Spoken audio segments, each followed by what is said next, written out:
Hello friends, तो स्वागत है हमारा YouTube channel Maxwell physics classes में। और आप लोगों के लिए आज हम क्लास 11th का chapter 4 motion in a plane का असाइनमेंट लेकर आ गए हैं। और इसमें आपको टोटल 50 क्वेश्चंस का एमसीक्यू मिलेगा। इसके पहले जो आपका चैप्टर 2 यूनिट्स एंड मेजरमेंट और चैप्टर जो 3 था motion in a straight line का सारा एमसीक्यू इसमें डिस्कस कर दिया गया था। और यदि आपको इस जो भी आपका क्वेश्चंस है उसका पीडीएफ चाहिए आपको, तो आप सर्च कीजिएगा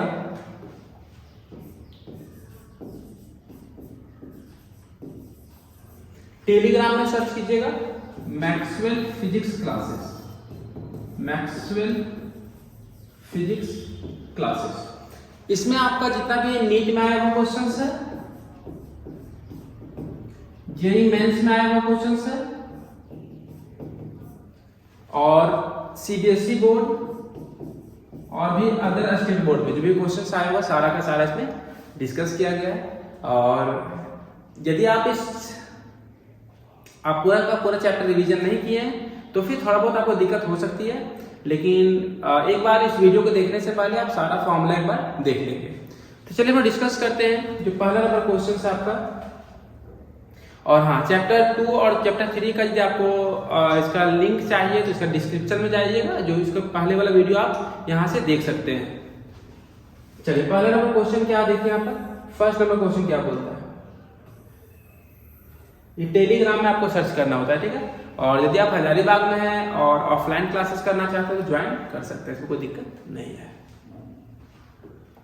तो चलिए इसमें कुछ कुछ टर्म्स हैं, प्रोजेक्टाइल मोशन से रिलेटेड बहुत सारे क्वेश्चंस हैं, तो कुछ कुछ बात को हम बता दे रहे हैं आपको ताकि कोई दिक्कत ना हो। जब कोई भी ऑब्जेक्ट को हम हवा में उछालते हैं तो उसे हम प्रोजेक्टाइल बोलते हैं।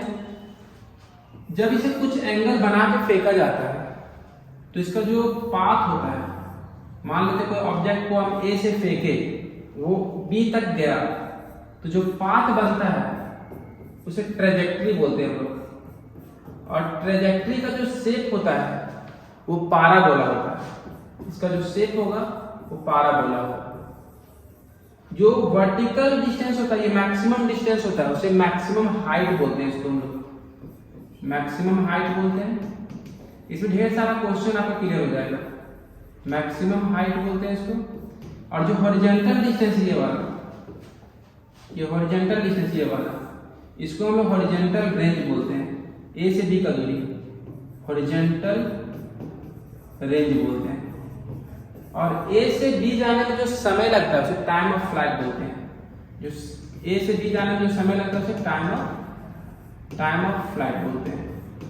और यहाँ पर आपको सबका फॉर्मूला जानना होता है कि यदि आपको फॉर्मूला पता है तो देखिए, जितना भी न्यूमेरिकल्स बनेगा आपको फॉर्मूला नहीं आएगा तो आपसे नहीं बन पाएगा।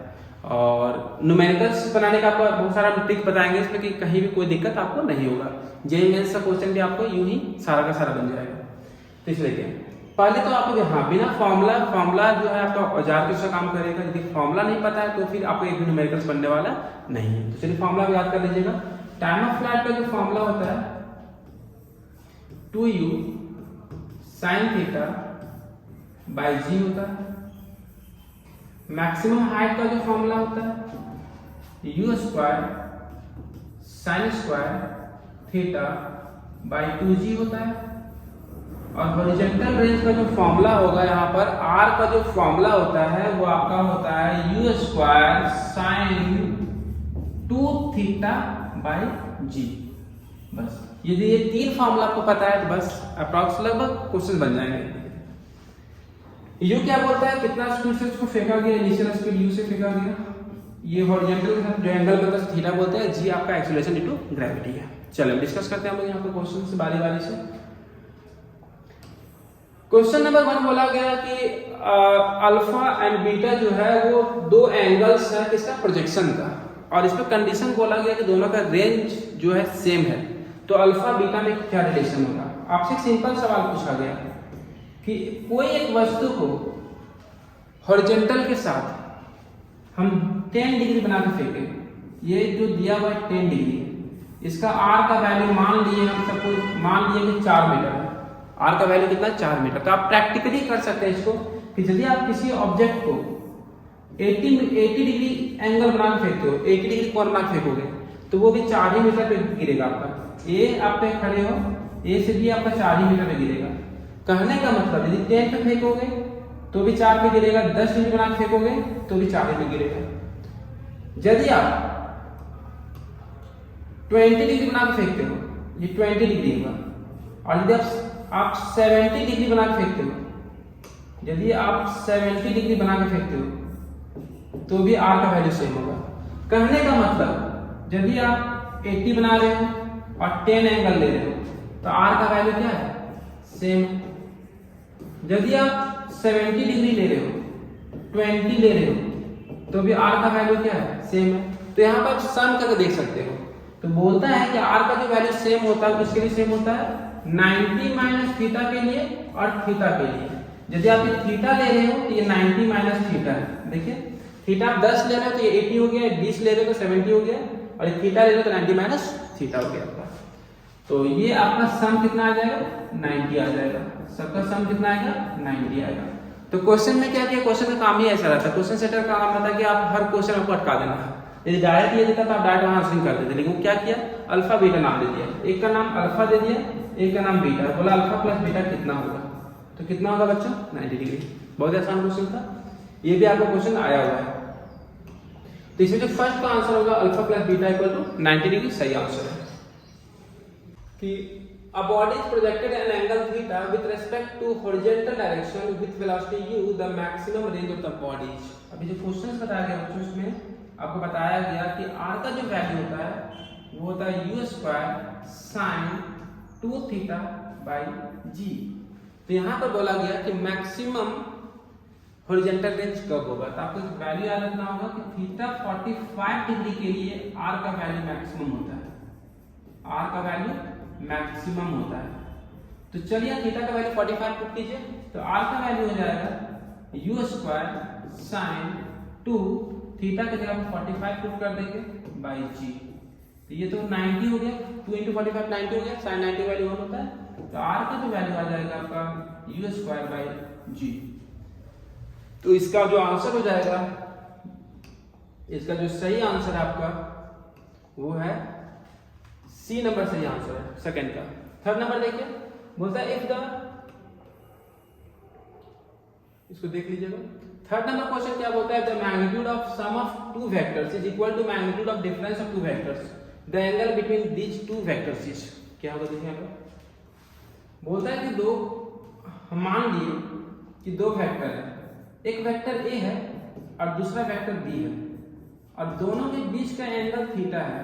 तो यहाँ से रिजल्टेंट आप आर निकाल सकते हो बच्चों। इसका जो फॉर्मूला होता है A square plus B square plus 2ab cos theta. और यहाँ पर जो क्वेश्चन बोला गया तो इस सम का फॉर्मूला है बच्चों। डिफरेंस का देखिए, ये यदि वेक्टर बी है तो इधर ले लेंगे क्या हो जाएगा, माइनस वेक्टर बी। ये जो एंगल हो जाएगा ये तो टोटल 180 होगा, ये हो जाएगा 180 माइनस थीटा। इसका जो रिजल्टेंट होगा कुछ इस तरह होगा। इसका आप निकाल दीजिए, A square plus B square plus 2ab cos 180 minus theta. यहाँ पे जो बीच का एंगल है वो 180 माइनस थीटा है।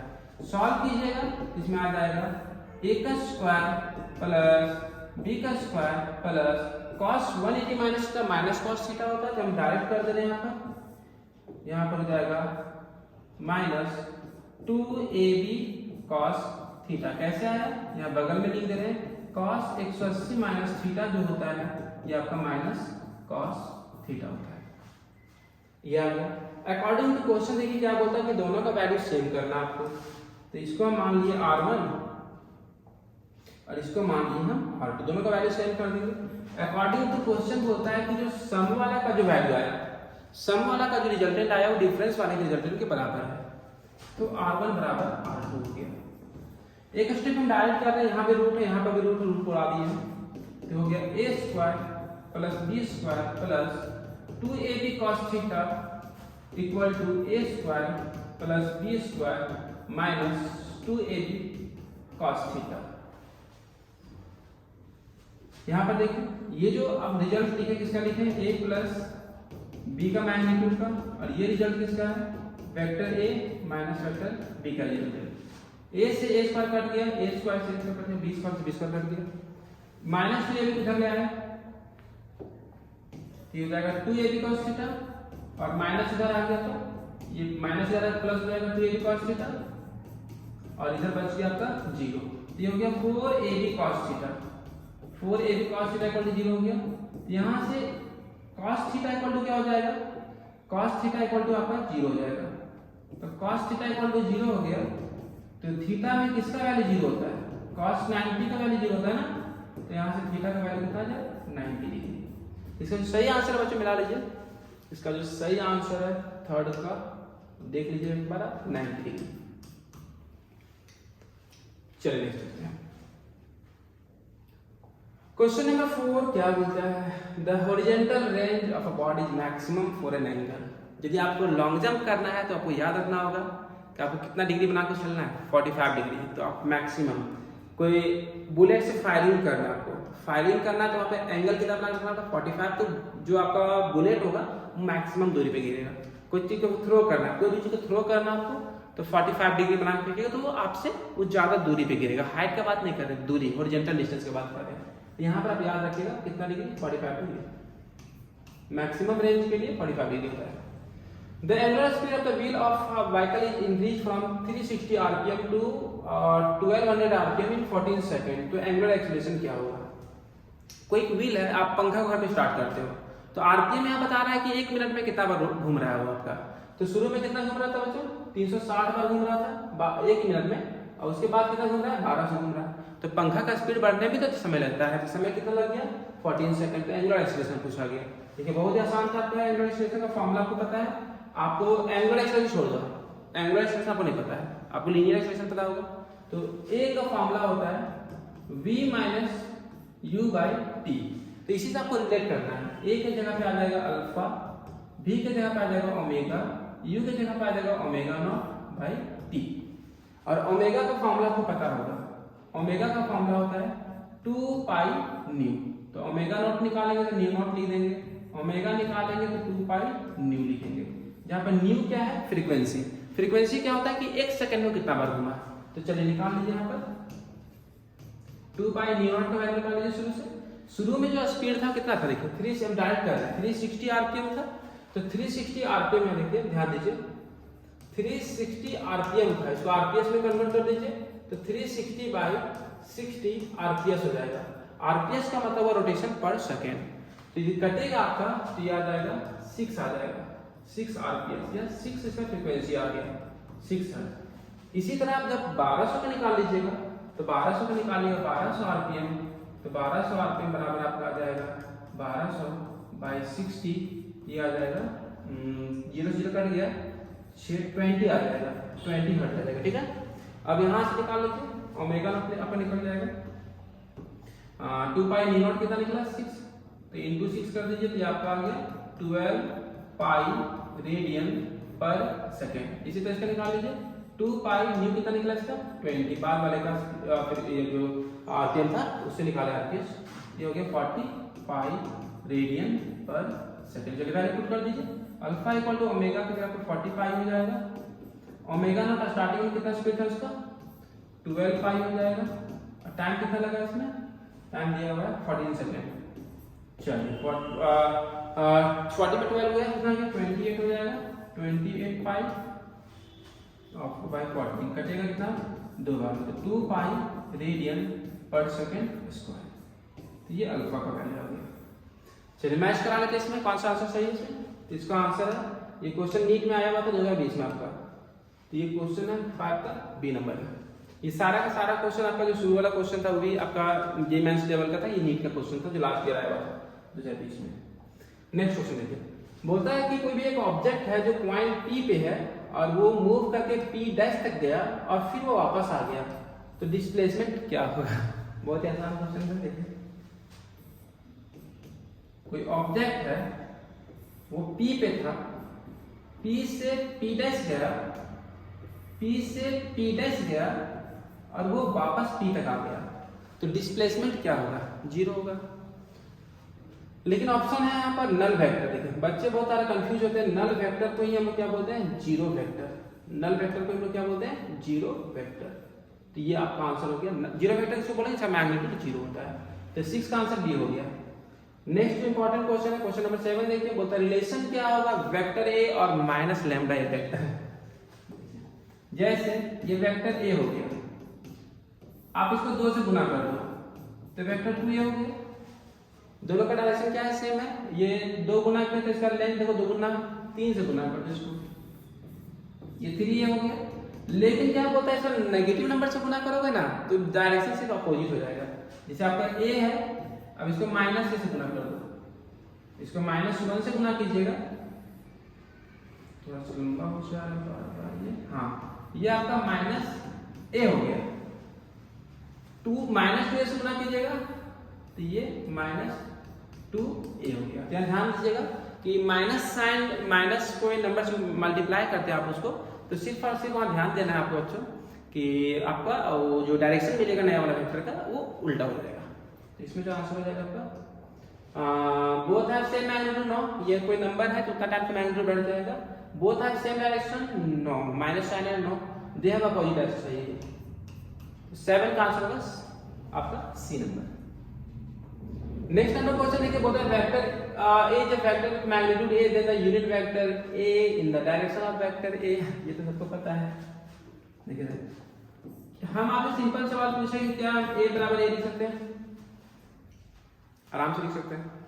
अब बोलेंगे क्या ये बराबर है, नहीं ये बराबर नहीं है, तो हमको क्या करना पड़ता है, डायरेक्शन दिखाना पड़ता है। डायरेक्शन दिखाने के काम सिर्फ और सिर्फ एक को जिम्मा मिला है, वो है आपका यूनिट वेक्टर। तो यहां से आपसे पूछा गया कि यूनिट वेक्टर का वैल्यू क्या होगा। ये होता है vector A by mod of vector A या simply magnitude of vector A. चलिए ऑप्शन मिलाते हैं इसमें। तो इसमें ऑप्शन कौन सा है, 8 का डी नंबर सही ऑप्शन आपका, 8 का डी नंबर।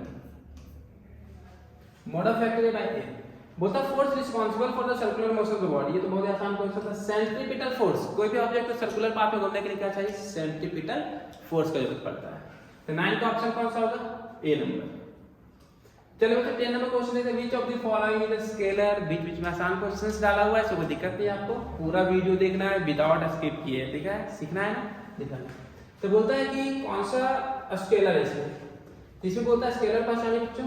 इसमें इलेक्ट्रिक करंट जो है आपका, इलेक्ट्रिक करंट जो है वो आपका स्केलर क्वांटिटी है, क्योंकि इसमें मैग्नीट्यूड होता है और डायरेक्शन भी होता है, बट ट्रायंगल ऑफ एडिशन को ये फुलफिल नहीं करता है। नेक्स्ट देखिए, क्वेश्चन बोलता है पार्टिकल्स है वो मूव कर रहा है सर्कुलर पाथ में, इसका रेडियस r दिया हुआ है, वेलोसिटी v दिया हुआ है, तो सेंटीमीटर एक्सीलरेशन का फार्मूला क्या हो जाएगा। तो ये का डायरेक्ट फार्मूला लिखना है, a इक्वल टू होता है v² r। ऑप्शन मैच कराइए। इसमें a equal to last option लिखिए डी नंबर। इसमें जो सही ऑप्शन है D number.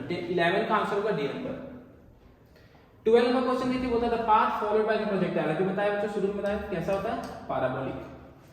A particle revolve around a circular path. The acceleration of the particle is inversely proportional. अभी बताया ना बच्चों, a का जो फॉर्मूला बताया गया था, अभी a का जो फॉर्मूला बताया गया था v² बटा r बोले थे। तो यहाँ बताना है कि इनवर्सली में कौन है। डायरेक्टली इनवर्सली पहचानने में कोई दिक्कत नहीं है, बहुत सारे बच्चे नहीं पहचान पाते डायरेक्टली किसको बोलते हैं, इनवर्सली। आप हमेशा देखना कि जब भी सामने सामने कोई लेटर मिलेगा, जैसे सामने सामने है तो डायरेक्टली हो गया, ऊपर नीचे मिलेगा तो इनवर्सली। तो यहाँ पर किसका इनवर्सली है, वेलोसिटी का डायरेक्टली है, मास पे मतलब भी नहीं है, तो यहाँ ऑप्शन हो जाएगा ए नंबर। 13 का ए नंबर आंसर है। 14 नंबर क्वेश्चन देखिए, बोलता है लीनियर वेलोसिटी और एंगुलर वेलोसिटी में क्या अंतर है। ये बहुत आसान क्वेश्चन था, आपको कुछ नहीं दिमाग लगाना है, 2 कॉलम बना देना है, एक साइड कॉलम लीनियर का और एक साइड कॉलम किसका, एंगुलर का। लीनियर और एंगुलर, ध्यान दीजिए बच्चों, यहाँ पर लीनियर में जैसे डिस्प्लेसमेंट दिखाना है आपको, वेलोसिटी दिखाना है, एक्सेलरेशन दिखाना है, तो लीनियर वाला कहानी आपको आता है, इतना मान के चलते हैं। लीनियर में हम दिखाते हैं s से, वेलोसिटी को v से, एक्सेलरेशन को a से। एंगुलर में ये जगह थीटा ले लेता है, इसमें ओमेगा ले लेता है, इसमें अल्फा ले लेता है। और रिलेशन है, दिवाली का टाइम है, थोड़ा बहुत आवाज आती रहेगा, टेंशन मत लीजिए। तो इसमें रिलेशन बताने के लिए आपको कुछ नहीं करना होता, सिर्फ r से इंटू करना होता है, ये r से इंटू हो जाएगा। चलिए मैच करा लीजिए, इसमें कौन सा रिलेशन है, तो v इक्वल टू ओमेगा। इसमें जो आपका आंसर है v इक्वल टू ओमेगा सही आंसर है। 15 नंबर क्वेश्चन देखिए, बोलता है इसमें से कौन सा करेक्ट है। जोड़ घटाव का चीज है, जोड़िए, देखते हैं कौन सा आंसर आता है इसमें। बोलता है ए में 0 जोड़िएगा तो ए आएगा, ए में 0 जोड़िएगा तो ए आएगा, और ए में 0 इंटू कीजिएगा तो 0 आएगा, और 1 प्लस 0 ए आएगा। हाँ, ये सही है।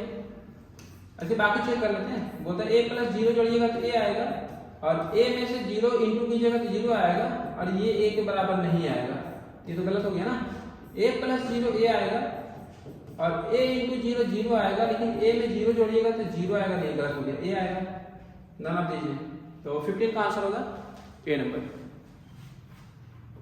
16 नंबर क्वेश्चन क्या बोलता है कि कोई क्लॉक है जो कंटिन्यूअसली मूव कर रहा है, जिसका लेंथ दिया हुआ 0.1 मीटर, और एवरेज एक्सेलरेशन पूछा गया आपसे।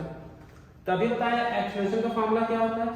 a का जो फॉर्मूला होता है वो होता है v² r, और v का फॉर्मूला क्या होता है ओमेगा r। यहां से a का वैल्यू निकल जाएगा ओमेगा r का होल स्क्वायर बटा r, तो ओमेगा स्क्वायर r निकल गया। और ओमेगा का फॉर्मूला आपको पता है 2 पाई न्यू का होल स्क्वायर हो जाएगा इनटू r, ये हो जाएगा 4 पाई स्क्वायर न्यू का स्क्वायर और r, ये निकल गया a का फॉर्मूला। चलिए वैल्यू पुट कीजिए।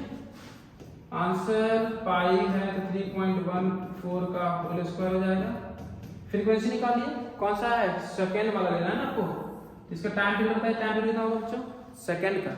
सेकेंड वाला कांटा यदि है, सेकेंड वाला कांटा अभी 12 पे है, तो 12 पे आने में कितना टाइम लगेगा, तो टाइम पीरियड इसका 60 सेकंड हो जाएगा, 60 सेकंड हो जाएगा ना। तो फ्रीक्वेंसी निकाल लीजिए, तो फ्रीक्वेंसी हो जाएगा 1 घंटा कितना 60। तो इसको सॉल्व करते हैं हम, तो 1 बाई 60 का होल स्क्वायर हो जाएगा, और इसमें r जो दिया हुआ है, इसमें जो r दिया हुआ है, r का वैल्यू दिया हुआ है 0.1, तो सॉल्व करते हैं। इसमें 4 हो जाएगा, 3.14 इंटू 3.14 हो जाएगा, ये 1 का स्क्वायर 1 हो जाएगा, 0.1 हो जाएगा, 60 का स्क्वायर 3600 हो जाएगा, ठीक है। चलिए 6 हाँ। अब जब इसको सॉल्व करते हैं, 3 3 जा 9, 9 4 जा 36, अप्रॉक्स 36 ऊपर आ रहा है, 3 3 जा 9 और 36 अप्रॉक्स कट जाएगा, ये अप्रॉक्स हम बात कर रहे हैं। तो नीचे 2 जीरो बचा हुआ है, और ये पॉइंट वहां आते हैं, 1 जीरो आ जाएगा यहाँ पर, तो ये 3 जीरो हो गया, ऊपर चला जाएगा। तो इसमें आपका आ जाएगा अप्रॉक्स 10 का पावर 3 और मीटर पर सेकेंड स्क्वायर। तो चलो मिलाते हैं इसमें आंसर। हाँ, तो इसका जो सही आंसर आपका सी नंबर सही आंसर है। कैलकुलेशन देख लीजिएगा अपने घर में। अरे 3.14 3 का स्क्वायर 9 हुआ, 9 4 36 हुआ, और नीचे भी 36 था, आप उसको एग्जैक्ट कर लीजिएगा, उसको कोई दिक्कत नहीं है।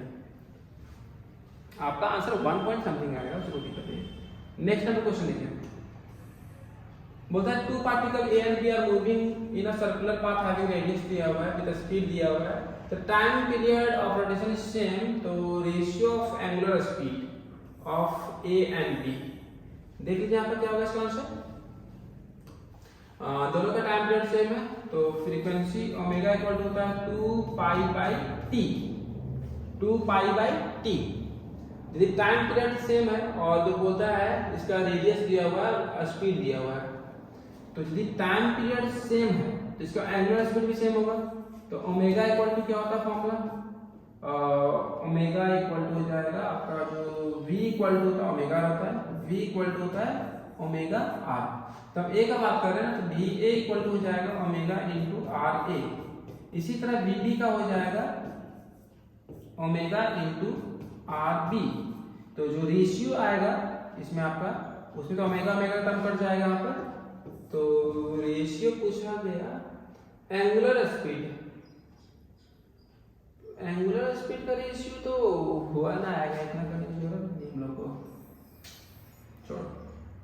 देखिए आपने दे दिया ना, टाइम पीरियड सेम है ना, टी दोनों का सेम है, ये 1 का हो गया ना, ये बी का निकाल लो ओमेगा बी का, तो 2 पाई बाई टी भी हो गया, दोनों का टाइम सेम है, ये तो कट जाएगा ना, तो दोनों का रेशियो कितना आ गया 1:1। मेला नहीं करने का लेसन है। देखिए ओमेगा का फॉर्मूला था 2 पाई बाई टी, तो बोलता है कि दोनों का टाइम पीरियड सेम है ना, दोनों कट गया ना, दोनों को डिवाइड किए तो ये 2 पाई बाई 3 पाई तो कट जाएगा, तो 1:1 आएगा। नेक्स्ट नंबर क्वेश्चन देखिए, 18 नंबर क्वेश्चन बोलता है upper most point of projectile its velocity and acceleration are at an angle of.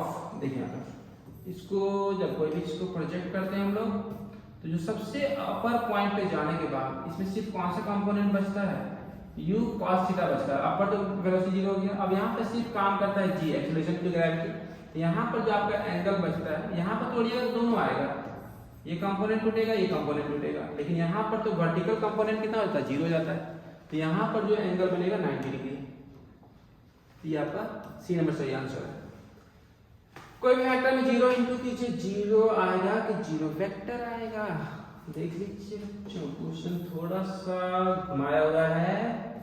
a into 0 आएगा तो नॉट आउट के 0 आएगा, लेकिन सवाल है कि वेक्टर a इंटू 0 आएगा, 0 आपको लिख दिया, डायरेक्शन कहाँ जाएगा, तो इसका डायरेक्शन भी आएगा। इसका जो आंसर सही आंसर होगा 19 का सी नंबर सही आंसर है। a लिखोगे तो फिर 0 आएगा आपका।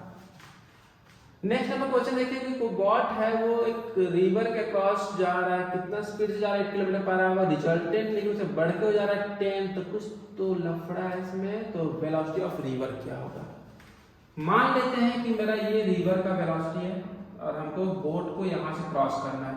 मेरा बोट इधर जा रहा है, कितना स्पीड से, 8 किलोमीटर पर आवर, और रिजल्टेंट मेरा इधर चला गया स्पीड, तो ये हो गया रिजल्टेंट दिया हुआ कितना, 10 किलोमीटर पर आवर, और ये एंगल कितना होगा 90। हम इसको मान लिए जो रिवर का स्पीड है उसको मान लिए vr, उसको मान लिए हम लोग vr, रिवर का स्पीड को vr मान लिए।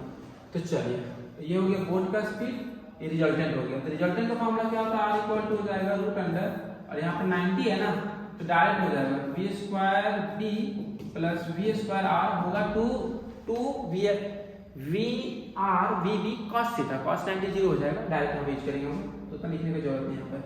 डायरेक्ट वैल्यू पुट कर दिया, r का वैल्यू दिया हुआ है, रूट को जग गया तो r स्क्वायर हो जाएगा।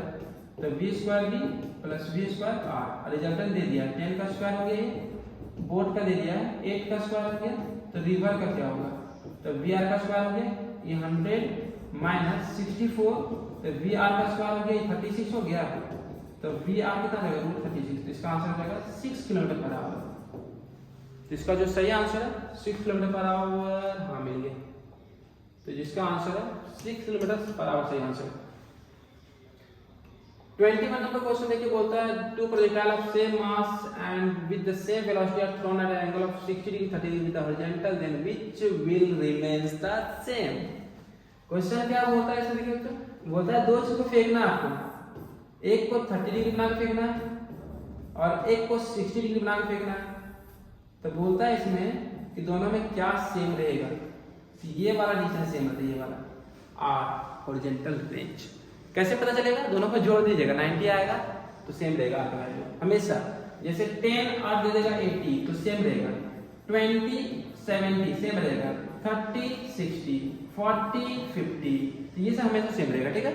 45 45 35 55 तो भी सेम रहेगा। इसका जो सही आंसर है रेंज ऑफ प्रोजेक्टाइल सेम होगा। 22 नंबर बोलता है two equal vector have a resultant equal to either of the two vectors the angle between them. यहाँ पर क्वेश्चन क्या बोलता है कि यदि क्वेश्चन में दे दिया कि मान लेते हैं कि दो वेक्टर है, एक p है और एक q है, एक वेक्टर p है एक वेक्टर q है, इसका जो रिजल्टेंट होगा, इसे बोल दिया कि p बराबर q है और q बराबर r है।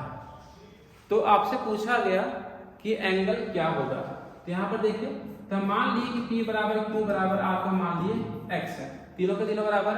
तो रिजल्टेंट का फॉर्मूला होता है root under p square plus q square plus 2pq cos theta. तो आपसे पूछा क्या गया कि थीटा का वैल्यू क्या होगा, किस कंडीशन में दोनों वेक्टर का मैग्नीट्यूड रिजल्टेंट का मैग्नीट्यूड इक्वल होगा। चलिए सॉल्व करते हैं आपसे। ये x हो जाएगा root under x square plus x square plus 2x into x into cos theta, root को इधर ले आओ, ये स्क्वायर हो जाएगा, और ये x स्क्वायर कितना हो जाएगा 2x square plus 2x square cos theta हो जाएगा। तो रूट को इधर ले आए और x स्क्वायर ये माइनस 2x स्क्वायर इधर आ जाएगा, ये बचेगा कितना 2x स्क्वायर कॉस थीटा, और x स्क्वायर में 2x स्क्वायर चला गया, ये माइनस x स्क्वायर हो जाएगा 2x square cos theta, x square से x स्क्वायर कट जाएगा, यहाँ से कॉस थीटा का वैल्यू आ गया -1/2।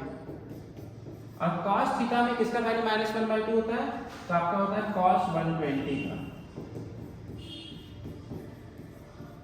तो थीटा का वैल्यू कितना आ गया आपका 120 डिग्री। इसमें सही आंसर आपका 120 डिग्री सही आंसर है, 120 डिग्री सही आंसर है। चलिए नेक्स्ट है 23 नंबर क्वेश्चन। क्या बोलता है कि एंगुलर वेलोसिटी किस पे डिपेंड करेगा। तो एंगुलर वेलोसिटी क्या होता है, वेलोसिटी क्या होता है, डिस्प्लेसमेंट बाय टाइम। तो यहाँ पर आपका आंसर हो जाएगा एंगुलर डिस्प्लेसमेंट बाय टाइम। तो आपका जो जो जो सही आंसर है 23 का आंसर हो जाएगा C number. Next number question देखिए क्या बोलता है कि the total flight require a time that is. देखिए यहाँ पर आपको एक बात पता होना चाहिए, जब कोई चीज हम लोग ऊपर की ओर फेंकते हैं तो इसका जो मैक्सिमम हाइट जाने में जो समय लगता है ना, जैसे मान लेते हैं हमको ए से बी तक जाने में समय लगा 8 सेकेंड, 8 सेकेंड लगा, तो ऊपर जाने का नहीं मैक्सिमम हाइट में जाने में 40 सेकेंड लगेगा। ये कितना लगेगा 4 सेकेंड, और फिर इधर का आपको 4 सेकेंड लगेगा।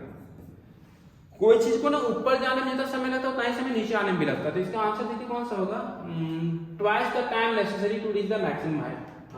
टाइम ऑफ फ्लाइट क्या बोलता है कि जितना हाइट मैक्सिमम हाइट जाने में समय लगेगा उसका 2 गुना लगेगा पूरा कंप्लीट करने में। 25 नंबर क्वेश्चन बोलता है body travels along the circumference of the circle of radius 2 metre with a linear velocity 6 metre पर सेकंड। एंगुलर वेलोसिटी क्या होगा, अभी रिलेशन बताया था आप लोगों को। v इक्वल टू रिलेशन क्या होता है ओमेगा r। आपसे पूछा गया ओमेगा का वैल्यू तो v बटा r हो गया। तो बहुत आसान क्वेश्चन था, v दिया हुआ था 6, r दिया हुआ था 2, तो कट जाएगा। इसका आंसर हो जाएगा 3 रेडियन पर सेकंड। इसका जो सही आंसर है बी नंबर। 26 नंबर क्वेश्चन देखिए क्या बोलता है, a ball is projected from the top of a tower at angle of 60 degree with the vertical, what happens to the vertical component of its velocity। देखिए बोलता है कि कोई टावर है, कोई टावर है ऊपर, कोई टावर है और यहां से हम कोई बॉल को फेंक रहे हैं। कितना एंगल बना के, तो वर्टिकल हो गया, हम कितना एंगल बना फेंक रहे हैं, ये हॉरिजॉन्टल के साथ 60 डिग्री बना फेंक रहे हैं। तो बोलता है वर्टिकल कंपोनेंट क्या होता है, कोई भी चीज ऊपर जाने पे क्या होता है घटता है उसका वेलोसिटी, नीचे आने पे बढ़ेगा। तो स्टार्टिंग में इसका वेलोसिटी डिक्रीज करेगा और फिर मैक्सिमम हाइट में नीचे आने में इसका वेलोसिटी इंक्रीज करेगा। तो देखिए इसका आंसर क्या होगा, इसका आंसर हो जाएगा फर्स्ट डिक्रीजेस देन इंक्रीजेस।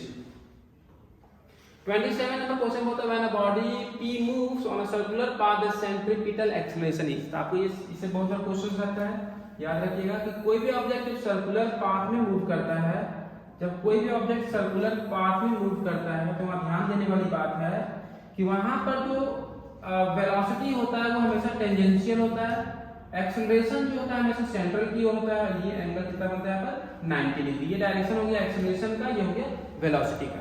तो यहाँ पर देखिए कौन सा आंसर होगा, सेंट्रीपिटल एक्सेलरेशन जो होगा वो directed tangential inward from p, और ये पॉइंट p दिया हुआ है और to the centre of circle. हाँ ठीक है, तो 27 का जो सही आंसर आपका ए नंबर सही आंसर है। नेक्स्ट नंबर क्वेश्चन 28 नंबर बोलता है कि which of the following condition are sufficient and essential for a quantity to be a vector. Vector होने के लिए क्या होता है, लेकिन आप तो भले पढ़ लिए कि मैग्नीट्यूड डायरेक्शन वगैरह, वेक्टर बोलने के लिए ऐसा कोई बात नहीं है। मैग्नीट्यूड और डायरेक्शन होने के बाद भी जो करंट होता है वो स्केलर है। तो यहाँ पर आपको ध्यान देने वाली बात है कि आपको जानना होगा कि करंट आपका स्केलर क्वांटिटी है। तो पूरा सारा कंडीशन को सेटिस्फाई करने के लिए एक और रूल बोलता है कि वो वेक्टर लॉ ऑफ जो भी रूल है, लॉ ऑफ वेक्टर या एडिशन का जो वेक्टर है, सब्ट्रैक्शन का वेक्टर है, वो नियम को फॉलो करना चाहिए। यहाँ पर जो होगा मैग्नीट्यूड डायरेक्शन ये नहीं, ये गलत ऑप्शन है। मैग्नीट्यूड डायरेक्शन रहेगा addition subtraction multiplication by vector law. हाँ ये सही ऑप्शन है आपका, सिंपल लॉ से नहीं होगा। फिर बाकी तो ऑर्डिनरी लॉ ऑफ अलजेब्रा से नहीं होगा, नहीं। A particle is performing a uniform circular motion which is the wrong statement। wrong मतलब गलत स्टेटमेंट कौन है, अभी बताया था आप लोगों को। बोलता है वेलोसिटी वेक्टर टेंजेंशियल होगा, सही है। द एक्सेलरेशन वेक्टर टेंजेंशियल नहीं, ये गलत है। तो बोलता है रॉन्ग स्टेटमेंट पूछा गया आपसे कि गलत स्टेटमेंट कौन है, इसका आंसर होगा बी नंबर, ये गलत स्टेटमेंट है। बाकी चेक कर लीजिए, एक्सेलरेशन सेंटर की ओर होगा सही है, वेलोसिटी एक्सेलरेशन भी 90 बनेगा सही है। तो ये ऑप्शन रॉन्ग स्टेटमेंट कौन है, B number. Next number question बोलता है which of the following is constant in a projectile motion. देखिए ध्यान दीजिएगा वहां से कि प्रोजेक्टाइल मोशन में जो आपका जो भी कोई ऑब्जेक्ट का इनिशियल वेलोसिटी u होता है, ये एंगल थीटा होता है, इसका जो हॉरिजॉन्टल कंपोनेंट टूटता है u cos थीटा और वर्टिकल कंपोनेंट टूटता है u sin थीटा, तो यहाँ पर u cos थीटा का मान हमेशा क्या रहता है, कांस्टेंट रहता है। इसका आंसर हो जाएगा कौन सा, देखिए यहाँ पर इसका सही आंसर हो जाएगा हॉरिजॉन्टल कंपोनेंट ऑफ वेलोसिटी। 31 पर the particle is acted upon a force of constant magnitude which is always perpendicular to the velocity of the particle. The motion takes place in a plane which follows that. अभी बता है कि कोई भी object जो circular motion करेगा तभी वहां पर वेलोसिटी और एक्सेलरेशन के बीच एंगल 90 बनेगा। तो यहाँ पर बोलते परपेंडिकुलर होना चाहिए, क्योंकि कंडीशन है कि ये इसी कंडीशन को फुलफिल करेगा। जब मोशन जब आपका सर्कुलर पाथ में रहेगा तभी एक्सेलरेशन और वेलोसिटी के बीच एंगल कितना बनेगा, 90 बनेगा। लीनियर केस में नहीं होगा, एक्सेलरेशन और वेलोसिटी कांस्टेंट नहीं होता है। मैग्नीट्यूड सेम रहता है वहां पर, ए का जो v का मैग्नीट्यूड सेम रहेगा लेकिन डायरेक्शन हर बार चेंज होता है। जैसा कि अभी बताया देखिए यहाँ पर सर्कल ड्रॉ किए थे हम अभी, यहाँ पर देखिए यहाँ पर ये हर जगह आप यदि देखिएगा तो हर बार यहाँ टेंजेंट क्या होगा इसका अलग अलग होगा, तो हर बार यहाँ पर डायरेक्शन चेंज हो जाएगा, तो वेलोसिटी सेम नहीं रहेगा यहाँ पर। नेक्स्ट नंबर क्वेश्चन देखिए 32 नंबर क्वेश्चन बोलता है for a particle performing a uniform circular motion the acceleration is, acceleration का वैल्यू कांस्टेंट होगा लेकिन डायरेक्शन नहीं होगा कांस्टेंट, बताया 32 का बी नंबर ऑप्शन होगा। Two bullets are fired simultaneously horizontally and with different speed से फेंका गया लेकिन प्लेस सेम है, तो कौन पहले ग्राउंड पे हिट करेगा। देखिए ये कुछ हाइट से फेंक रहे, दो बुलेट है, एक बुलेट को फेंका गया 40 मीटर पर सेकंड, एक बुलेट को फेंका गया 20 मीटर पर सेकंड, तो बोला दोनों का हाइट सेम है, दोनों का हाइट सेम है, तो बोलता है कि दोनों में पहले जमीन पे कौन गिरेगा। या वर्टिकल जो h इक्वल टू फॉर्मूला होता है ut plus half at square होता है। जब वर्टिकल कंपोनेंट लीजिएगा तो h के जगह h हो जाएगा, u तो दोनों का इनिशियल वेलोसिटी जो वर्टिकल कंपोनेंट के अलॉन्ग होगा वो 0 होगा, ये तो टर्म 0 हो गया, तो हो जाएगा हाफ, a के जगह पे g ले लेंगे t स्क्वायर, यहाँ से t निकालिएगा तो आ जाएगा 2h बाई g और रूट अंडर आ जाएगा 2h बाई g अंडर। अब यहाँ पर दोनों का तो हाइट सेम है, दोनों के g का मान सेम है, दोनों का टाइम क्या रहेगा, सेम रहेगा। इसका जो आंसर हो जाएगा दोनों का दोनों एक साथ पहुंचेगा जमीन पे। नेक्स्ट नंबर देखिए और displacement vector is changing position vector, बीच बीच में इतना आसान क्वेश्चन है। The horizontal range of projectile is maximum when the angle is कितना 99 45 है, ये बता दें 45 डिग्री पे मैक्सिमम हम लोग डिस्टेंस हॉरिजॉन्टल डिस्टेंस कवर कर सकते हैं। Which of the following remains constant for a projectile motion? Momentum, kinetic, vertical, horizontal तो है नहीं, तो none of these में टिक करेंगे। होता है क्या कांस्टेंट रहता है, हॉरिजॉन्टल कंपोनेंट वेलोसिटी कांस्टेंट आता है ना, ये तो ऑप्शन में था नहीं। पाथ कैसा, पाथ को क्या बोलते हैं, ट्रैजेक्टरी बोलते हैं, इतना इजी क्वेश्चन है। Which of the following is true regarding projectile motion? First ही वाला सही, हॉरिजॉन्टल कंपोनेंट कांस्टेंट रहेगा, वर्टिकल तो कांस्टेंट रहता है, एक्सेलरेशन तो कांस्टेंट नहीं रहेगा, मोमेंटम नहीं। चलिए नेक्स्ट नंबर क्वेश्चन 39 में क्वेश्चन देखिए। The horizontal range of projectile is 4√3 times of its maximum height.